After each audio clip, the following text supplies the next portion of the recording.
Mugi-mugi sehat walafiat, panjang umur, rezeki lancar barokah, usaha maju, karir meningkat, hajat cita-cita dikabul diijabah Allah Subhanahu wa taala, dijauhkan dari segala musibah, dijauhkan dari segala penyakit, yang sakit diangkat penyakitnya oleh Allah, putra putri sholihin sholihat ala hadhihi niyah wa ala kulli niyatin sholihah wa ala ma nawas salafus sholih liridhaillah wa li syafaati Rasulillah Muhammadin sallallahu alaihi wasallam wa li barakatil Fatihah.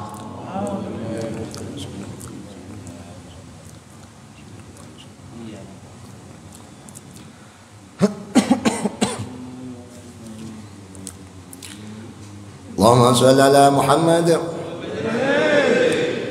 Baca sholawat sih. Maulaya sholli wa sallim daiman ala habibika khairil khalqi kullihim ya Rabbi Mustafa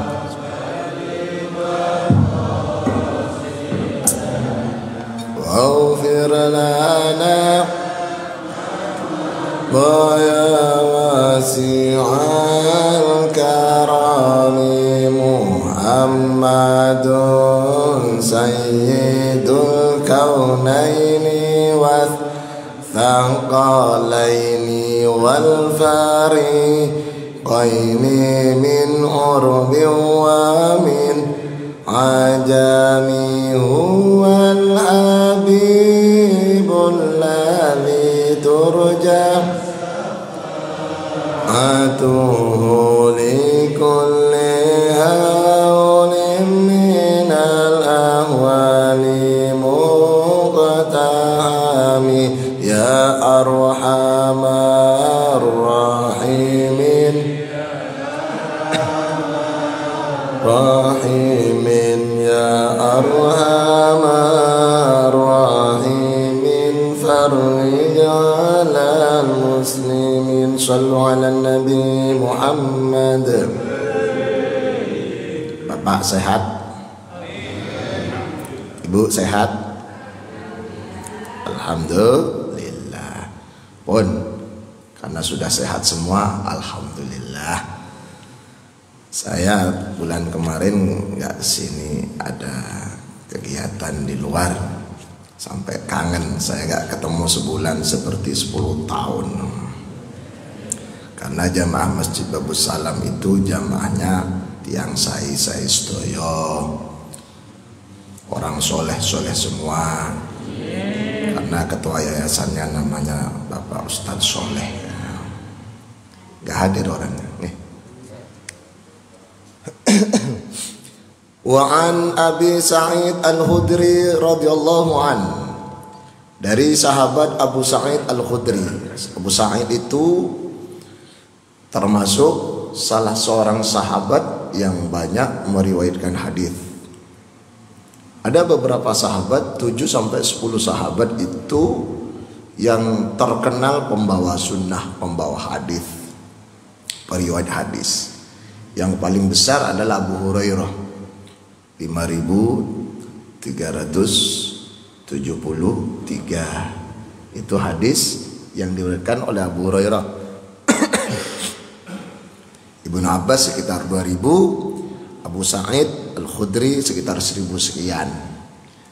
Sedangkan Umar bin Khattab sekitar 500. Anna Rasulullah SAW, sesungguhnya Rasulullah SAW qala, Rasulullah bersabda. Bagaimana sabda Rasulullah? Hadis ini Sahih Bukhari nomor 1310. Diriwayatkan juga oleh Imam Muslim dalam Sahih Muslim nomor 959. Bagaimana sabda Rasulullah? idza ra'aitumul janazata faqumu faman tabi'aha fala yajlis hatta tudha. Idza ra'aitum ing dalem takalani ningali sapa sira kabeh al janazata ing janazah. Jika panjenengan melihat janazah, dipikul la ilaha illallah, la ilaha illallah, la ilaha illallah Muhammadur Rasulullah. Sarang-sarang la ilaha illallah, la ilaha illallah, la ilaha illallah Muhammadur Rasulullah. Lewat wong mati lewat. Siapa yang mati, Pak? Pak siapa? Almarhum, Pak Almarhum. Maka kewajiban kita faqumu, kata Rasulullah, moko ngadega sapa sira kabeh, suruh berdiri. Jenazah lewat, panjenengan duduk depan rumah, panjenengan berdiri. Nggih, Bu? Nggih, Bu? Berdiri. Yang main HP, HP-nya matikan. Yang ngerokok, matikan. Yang lagi makan, matikan. Berhenti makmi. Yang lagi naik motor, minggir. Berhenti kalau perlu, motornya dituntun untuk sementara. Yang naik mobil minggir. Ojo nyalip jenazah. Ada enggak orang, Pak, ketika ada jenazah gak gelem ngalah sama jenazah? Ada enggak? Orangnya datang. Mana? Shallu ala Muhammad. Ini pertama. Kenapa? Ketika kita melihat jenazah, kita diperintahkan untuk berdiri dalam rangka takriman lahu, untuk menghormat wong mati. Orang mati saja harus dihormat, Pak, apalagi masih hidup. Saling menghormati itu penting. Ketika Rasulullah bersama sahabat, ada rombongan jenazah Yahudi. Yang mati itu Yahudi, non muslim, yang orang-orang menyebutnya orang kafir. Lewat, Rasulullah berdiri, dijawel, dibisikin oleh sahabat, Rasulullah, itu orang Buddha, itu orang Yahudi. Apa jawaban Rasulullah? Ya, saya sudah tahu, gak usah dikasih tahu. Saya menghormat manusianya, menghormat fisiknya manusianya, bukan menghormat agamanya. Jelas? Saling menghormati, wong mati tetap dihormat. Makanya di dalam Islam itu ada larangan keras untuk duduk-duduk di atas kuburan, termasuk ngelangkai kuburan. Wong terkadang enak aja mikul jenazah nerabas kuburan, dilangkai, gak boleh. Nanti ada hadisnya itu. Pun saya lanjut sih. Idza ra'aitumul janazata faqumu, ketika kalian melihat jenazah suruh berdiri. Faman tabi'aha, faman utawi maka utawi sapani wong tabi'ah iku lamun anut atau ngenuti sapa manha ing janazah, jika ikut janazah dalam pemakaman, fala yajlis maka ojo lungguh sapa man hatta tuda, sehingga denteleh apa jenazah. Ketika ngantarkan jenazah ke pemakaman, ke pekuburan, nyampe di kuburan tidak boleh langsung duduk sampai jenazahnya dimasukkan ke liang lahat. Shallu ala Muhammad. Masukkan ke liang lahat. Kubur apa lihat, Pak? Kalau yang ke bawah namanya itu kuburan, lubang kubur. Yang ke samping kerongan, ke samping barat itu namanya liang lahat. Cuma kalau di Gedangan, di Mengsangan, di Sidoarjo, roto-roto satu kubur satu liang lahat. Kalau di Arab satu liang kubur bisa 3, bisa 5 orang. Enak ada temannya dalam kubur. Mari takok dorong. Wis mangan, dorong. Gak iso, Pak. Lah Indonesia kan siji ya.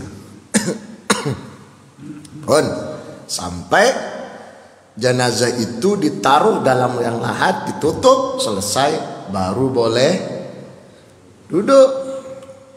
Wong Surabaya boten, Pak.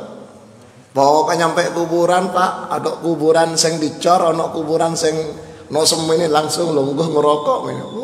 Terkadang video call dengan latar belakang jenazah. Iki lho gak percaya. Ada enggak, Pak? Wakai wong teko maskeran woy. Rasul Muhammad. Banyak pelajaran dari hadis Sahih Bukhari nomor 1310, Sahih Muslim 959 ini. Pertama, betapa kita sangat dianjurkan, diperintahkan Rasulullah untuk ngormat jenazah. Jadi kalau wong mati panjenengan datang takziah, nggih Bu?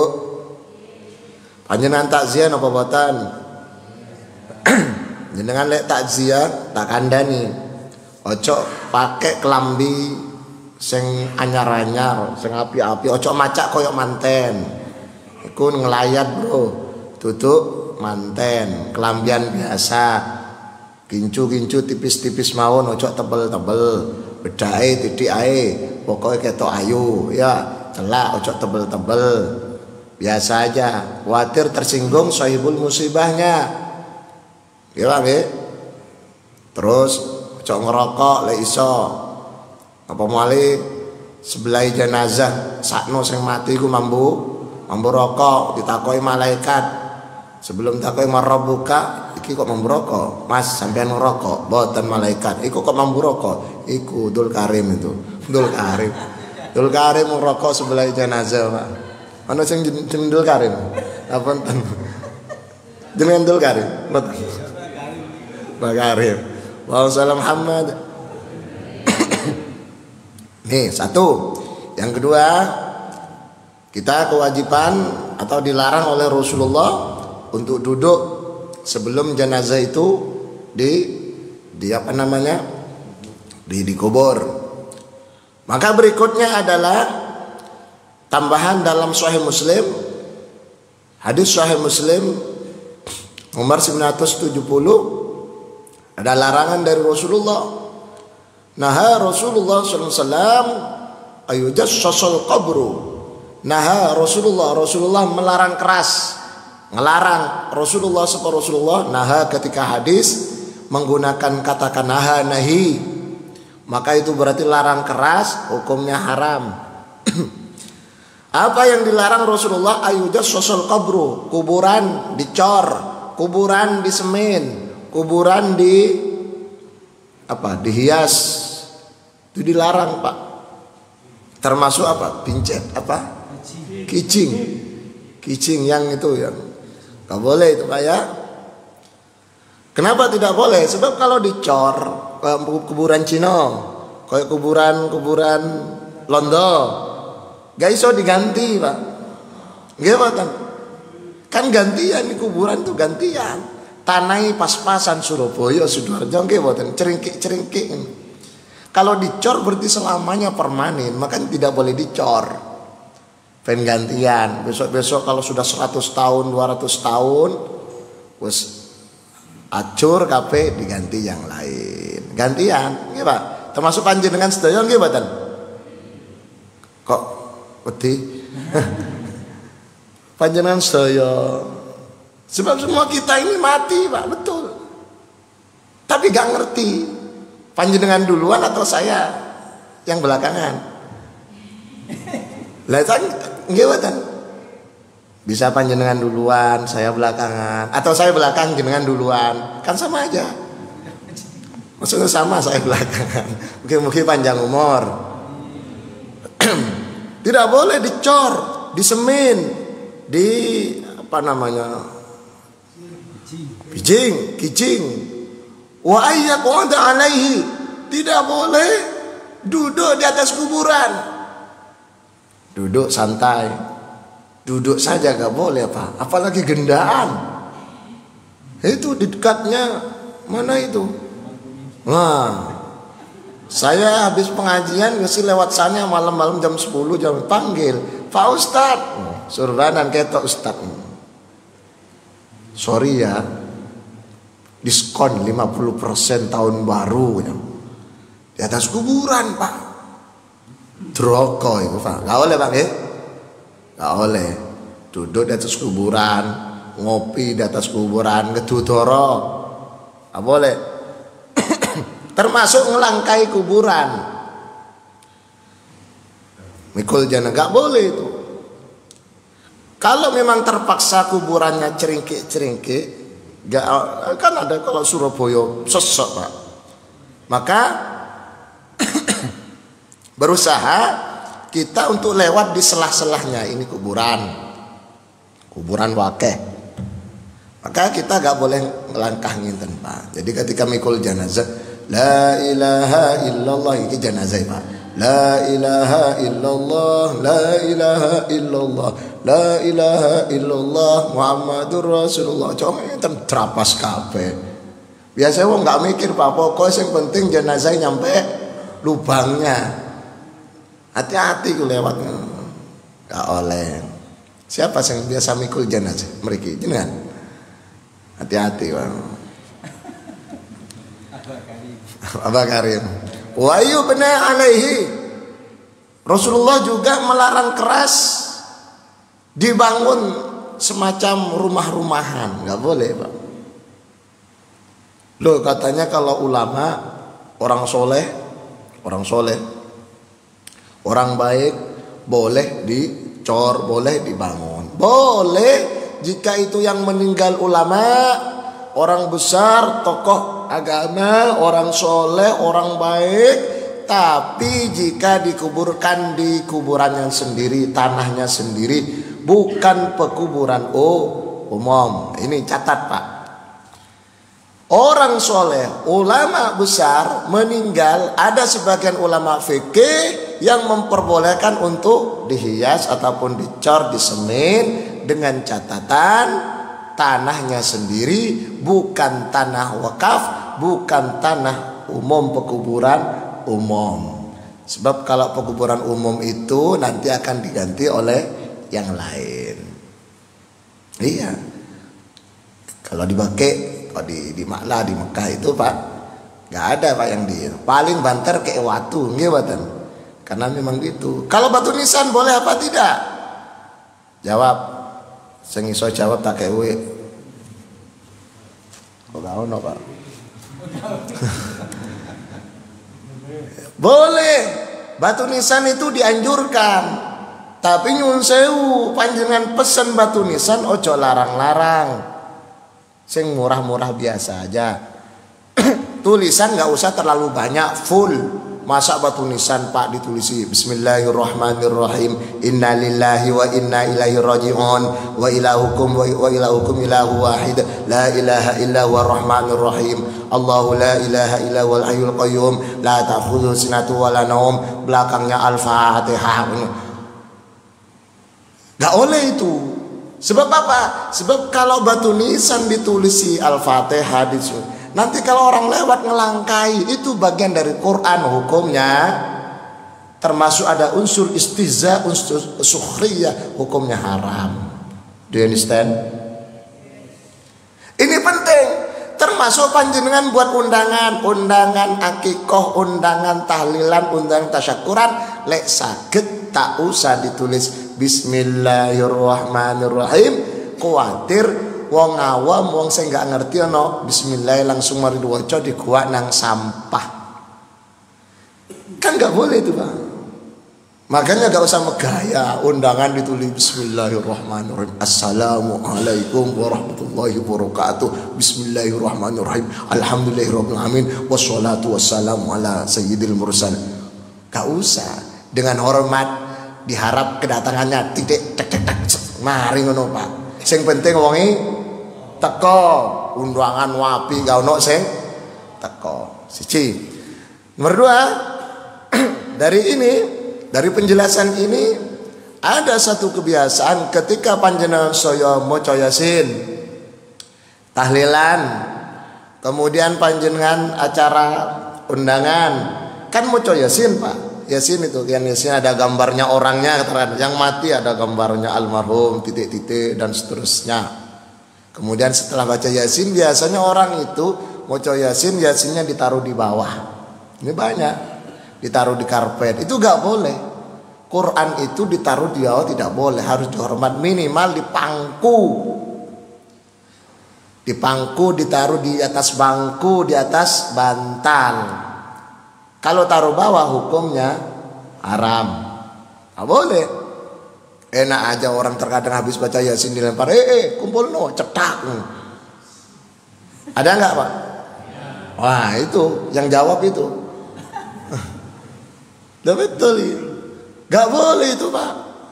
Saya sering menyampaikan ini ketika Yasinan, tahlilan, jam'iyah itu rata-rata mari moco Yasin, iku Yasin dilempar-lempar, delek-delek, kumpul karo aku aja kardus dan seterusnya. Gak boleh, itu hukumnya haram itu. Wah aku gak ngerti ya, makanya karena gak ngerti itu tak kasih tahu. Wah ketua Yasin tahlil mana orangnya?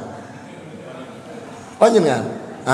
Tanggung jawab ini. Makanya ketua Jam'iyah Yasin tahlil sebelum acara diumumkan, pengumuman penting bagi bapak-bapak dan ibu-ibu yang pegang Yasin. Yasin tidak boleh taruh di bawah, harus di pangku atau di sai mengerti, di saku. Kalau tidak, bapak akan saya pecat. Begitu loh Pak. Cari ini anggota Yasin, nggak apa-apa, pecat. Aku pengen mandek kafe. Waalaikumsalam Muhammad. Jadi kembali ke batu nisan. Batu nisan itu biasa saja kalau mau ditulis, tulis almarhum Haji siapa? Oh, jangan panjang umur. Almarhum Haji Suparto, lahir titik-titik, wafat titik-titik. Wis kalau mau kasih doa semoga kuburannya terang, ngono aja Pak ya. Kau usah pakai inna lillahi wa inna ilaihi raji'un wa ilahukum ilahu wahid. Ketinang di gak usah ya Pak ya. Pun wa ayyakumada wa ayyubna alaihi. Hadis ini Sahih Al-Bukhari dan Sahih Muslim. Artinya apa? Dalam rangka menghormat jenazah, kita semua itu harus ngerti bagaimana cara menghormatnya.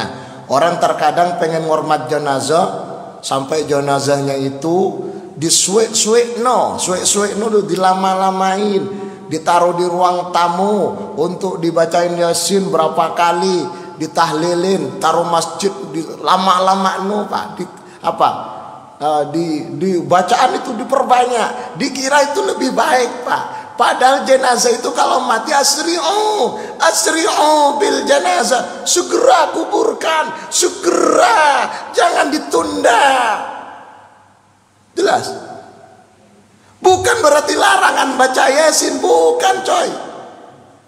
Bukan berarti larangan untuk ditahlil, didoakan, bukan. Tapi wong mati ku luwih seneng, lebih seneng kalau dimasukkan ke dalam kubur. Apa kata Rasulullah? Asri'u bil janazah. Segera kuburkan jenazah itu. Fa in taku sholihatan fa khairan tuqaddimunaha ilaih. Kalau yang mati itu orang baik, maka sesungguhnya amal baiknya, amal solehnya sudah nunggu dalam kuburan untuk menyambut kedatangan mantennya. Bapak kalau jadi manten, dulu waktu jadi manten disambut orang banyak, senang apa tidak? Bapak haji atau umroh disambut orang banyak, senang apa tidak? Secara naruri manusiawi, senang apa tidak? Jawab yang kompak. Kak kompak, senang apa tidak? Senang. Sama dengan orang mati. Ketika orang itu baik, amal solehnya numpuk di dalam kubur, sudah dicambut Pak. Didatang nanti, diantar sama orang-orang la ilaha illallah yang dalam kuburan amalnya la ilaha illallah, la ilaha illallah. Kira-kira begitu Pak. Gak tahu apa tepuk tangan gak? Kira-kira begitu.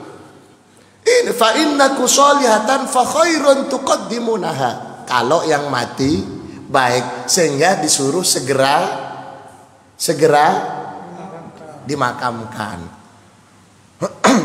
Pun kalau sebaliknya, ayo, kalau sebaliknya, mengapa kalau jenazahnya tidak baik juga oleh Rasulullah disuruh segera dimakamkan? Kalau baik is okay, segera karena ditunggu. Tapi kalau tidak baik, bagaimana Pak?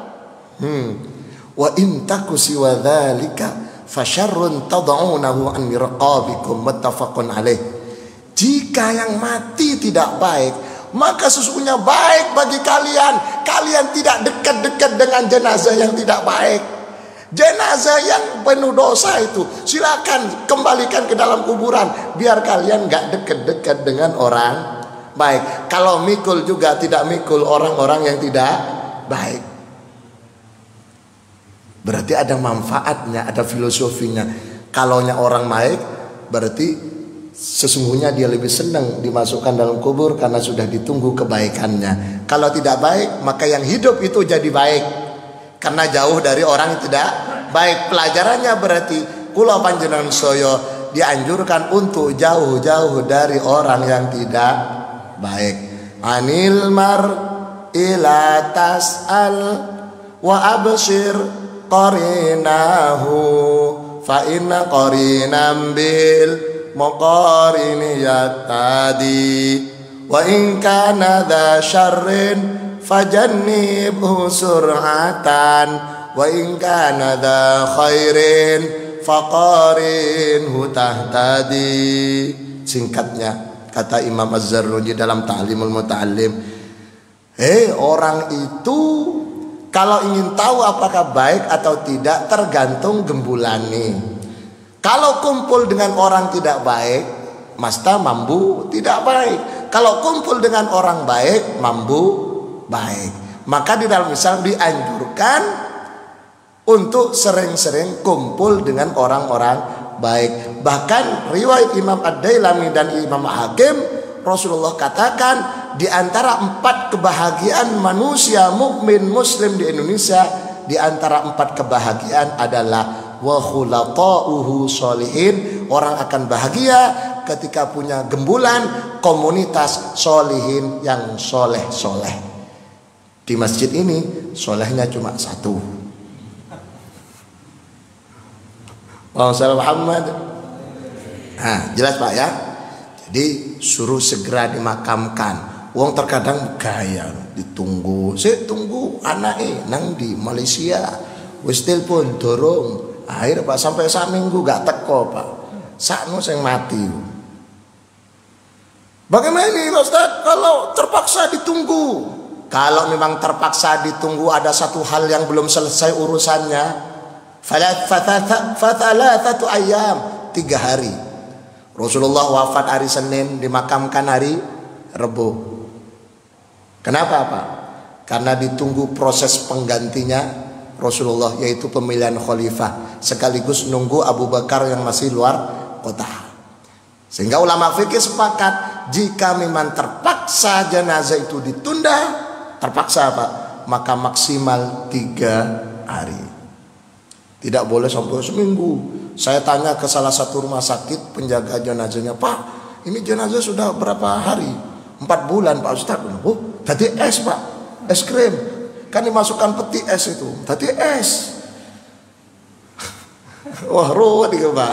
Sakno Pak adem Pak, durung disiksa iku neraka iku. Wis dikom ngoten Pak. Sakno Pak. Sakno saestu sak kasihan. Jenazah itu dikasihkan peti es kasihan, Pak. Memandikan jenazah aja itu airnya nggak boleh terlalu dingin, nggak boleh terlalu panas. Kalau ngelus mandikan suruh pelan-pelan, ojo digosok karena sakit kabeh. Disebutkan dalam kitab Daqaiqul Akhbar itu seperti sakitnya seperti hewan yang dikuliti kulitnya Pak. Gak ada kulitnya, tinggal dagingnya itu kan sakit. Seperti orang kebakaran Pak, kebakaran merah semua, ayo langsung digosok, kelolot kabeh Pak. Sakit Pak. Tapi jenengan belum merasakan. Insyaallah kalau panjenengan besok tidak sakit waktu dicabut oleh Allah, oleh malaikat. Kenapa tidak sakit? masalahnya panjenengan kan ahli ibadah di Masjid Babus Salam, sehingga kalau dicabut oleh malaikat gak mau. Jangan malaikat, gak mau dicabut dari sini. Malaikat datang ke tangannya dicabut. Jangan malaikat, saya tangan sering baca Quran, pegang Quran. Wah. Akhirnya malaikat apa? Lapor marah, ya Allah, ada orang jamaah Masjid Babus Salam gak mau dicabut nyawanya. Apa kata Allah? Ya wis, gak apa-apa, uang iku uang api. Terus ambil buah apel di surga. Ambil buah apel di surga, ditulisin Bismillahirrahmanirrahim, didekatkan ke hidungnya, bau apel surga. Bau surga, akhirnya rohnya keluar sendiri, nafasnya keluar sendiri sambil tersenyum, sehingga ada orang meninggal dalam keadaan tersenyum. Itu bisa jadi salah satu faktornya sudah mendengar baunya surga. Ada juga yang menangis, mungkin sudah mendengar baunya neraka. Nauzubillah min dzalik. Mugi-mugi bermanfaat lan sesarangan karena itu Allah Subhanahu wa taala. Sebelum diakhiri, disilahkan pertanyaan. Orang silakan mau tanya, silakan. Bapak siapa, Pak? Silakan, Pak. Tadi dijelaskan bahwa jenazah itu bisa ditumpuk. Nah, apakah ada ketentuan waktu untuk bisa ditumpuk jenazah tersebut?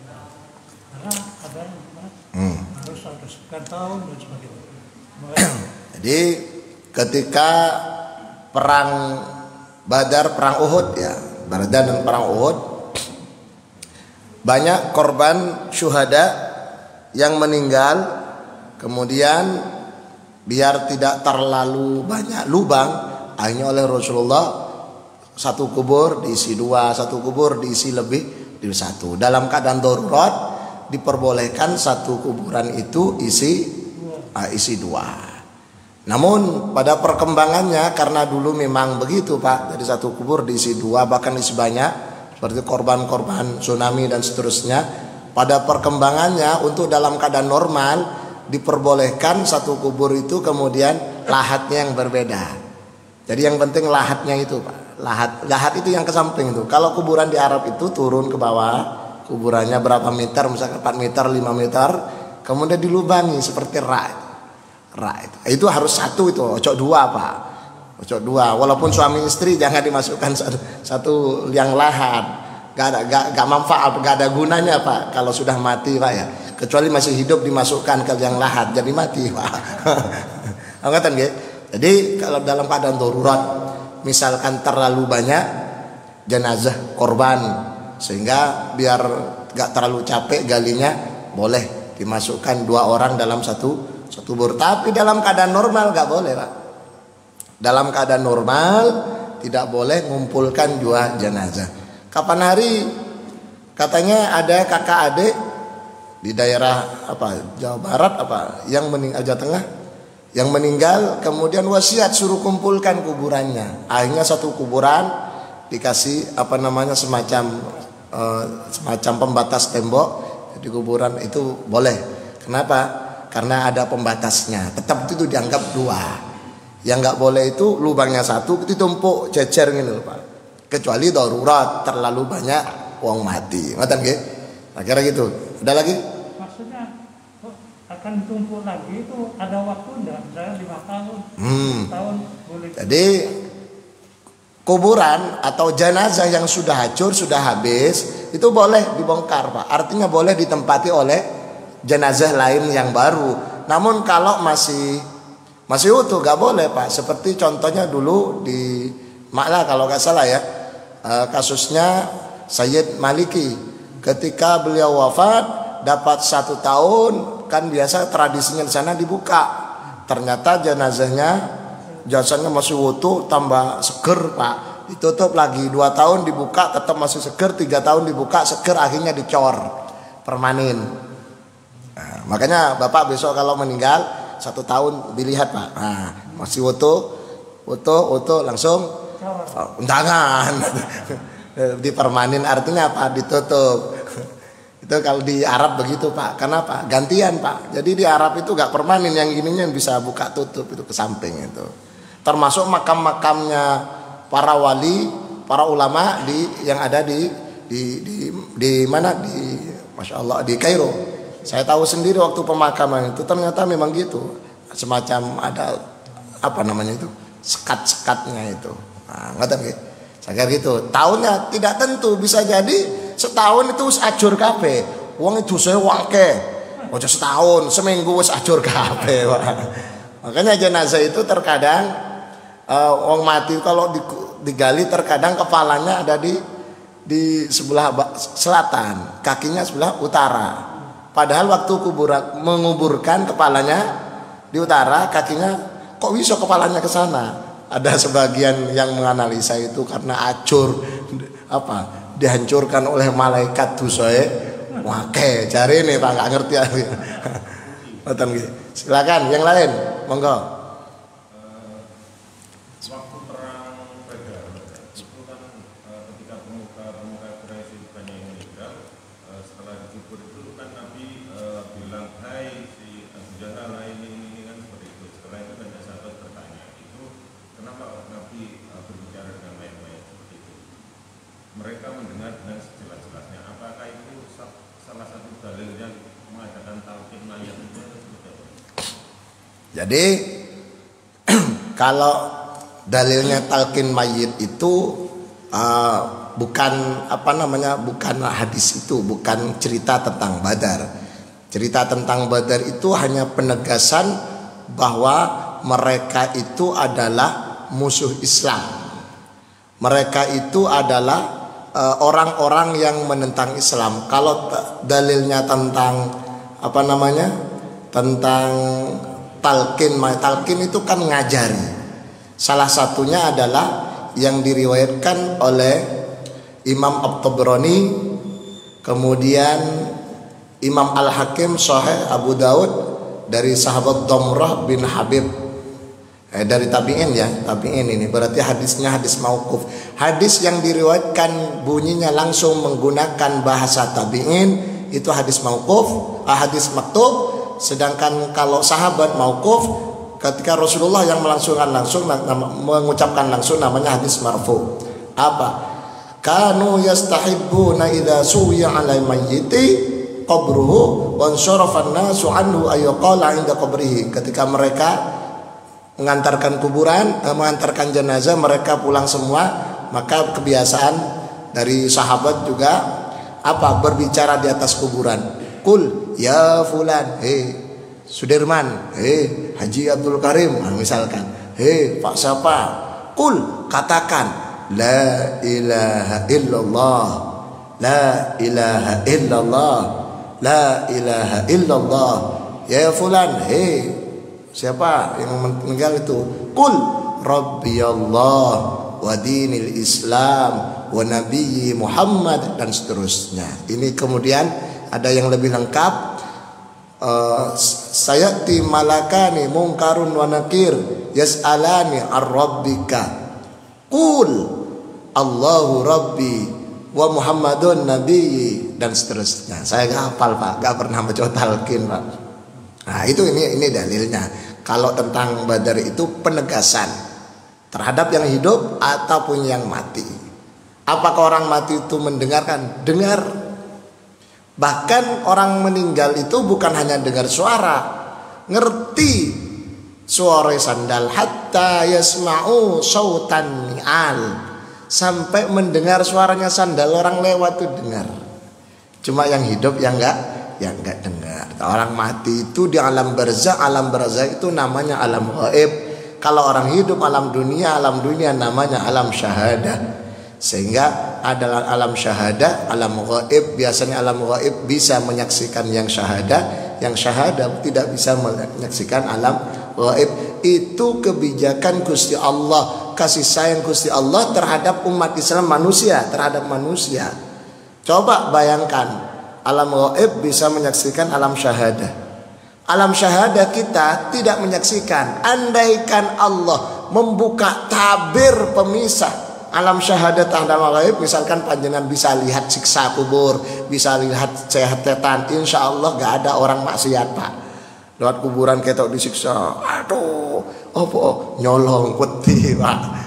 Untungnya panjenengan nggak tahu, nggak bisa melihat, Pak. Ya bersyukur, Pak. Nek panjenengan bisa lihat setan, lihat jin, nggak mulai ke masjid, Pak. Wedi. Betul nggih? Saya kira gitu. Silakan yang lain. Silakan, Bapak. Apa? Tanah kuburan? Kenapa? Ya, ada 5 tempat yang diharamkan untuk dijadikan sebagai tempat sholat. Salah satunya karena dianggap tidak suci, mutanajis, ada najisnya. Antara lain, pertama yang diharamkan sholat di atas kuburan. Di atas kuburan. Jadi sholatnya di atas kuburan itu ada yang menganalisa mutanajis. Tapi pada dasarnya larangan sholat di atas kuburan itu untuk menghindarkan kesan nyembah manusia. Makanya mengapa sholat jenazah itu gak pakai ruku, gak pakai sujud, Pak?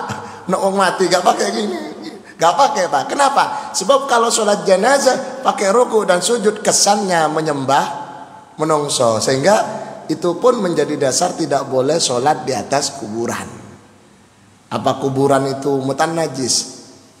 Ya, ada yang mengatakan mutanajis dulu, tapi sekarang tidak, karena kuburannya dalam. Kalau dulu bisa jadi, Pak. Kalau di dalam iya mutanajis, kumpul dengan darah, kumpul dengan tulang, kumpul dengan belatung. Tapi kalau ke atas tidak, tanah itu. Jadi larangan sholatnya bukan karena mutanajis, tapi untuk menghindarkan kesan nyembah manusia, sesama makhluk. Yang kedua, jalan raya, tidak boleh sholat di tengah jalan. Yang ketiga, mazbalah, tempat sampah. Yang keempat, tempat penyembelihan, malham, Bethlehem, tempat penyembelihan. Yang kelima, kamar mandi. Tidak boleh sholat di kamar mandi, Pak. Bagaimana kalau kamar mandinya Masjidil Haram? Ini yang disebut kamar mandi adalah tempat najisnya itu, Pak, tempatnya pipis itu. Kalau Masjidil Haram tempat pipisnya dengan kamar mandinya kan beda gitu. Betul nggih? Saya kira gitu. Yang lain silakan terakhir. Ibu mau tanya, Bu? Tak ada. Silakan, Bapak. Nggih, Pak, silakan. Sebentar. Mau enggak, Pak? Nggih. Ya.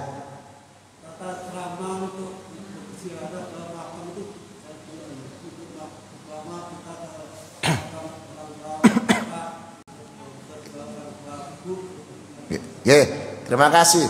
Tata cara etika masuk makam. Pertama, ucapkan salam. Assalamualaikum ya ahli diyar minal muslimin wal mu'minin wa inna insyaallah bikum lahiqun. Nas'alullah al-afwa wal afiyah. Wah, apal, gak apal. Assalamualaikum ya ahli kubur. Wis ngono tok, Bah. Aku gak apal, Bah. Ngono. Satu, ucapkan salam. Yang kedua,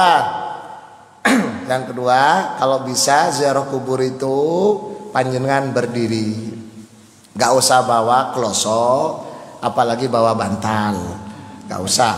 Panjenengan kalau mau bawa mungkin bawa Yasin, bawa Quran, atau bawa bacaan-bacaan. Tidak perlu duduk, dianjurkan berdiri. Kalau Indonesia dari arah barat menghadap ke timur. Sebab kalau duduk, Pak, mesti agak lama, betul nggak? Agak lama, bacanya lama. Kalau terlalu lama dalam kuburan, terlalu lama di pekuburan, khawatir setannya teko. Cari ini setan. Assalamualaikum. Waalaikumsalam. Sehat le? Sehat, Pak. Padahal setan, Pak, sing teko. Awakmu tambah ganteng, matur nuwun, Pak. Wis mulya dosamu tak sepuro kabeh. Ngono, Pak, setannya teko. Makanya jangan lama-lama di dalam ketika ziarah.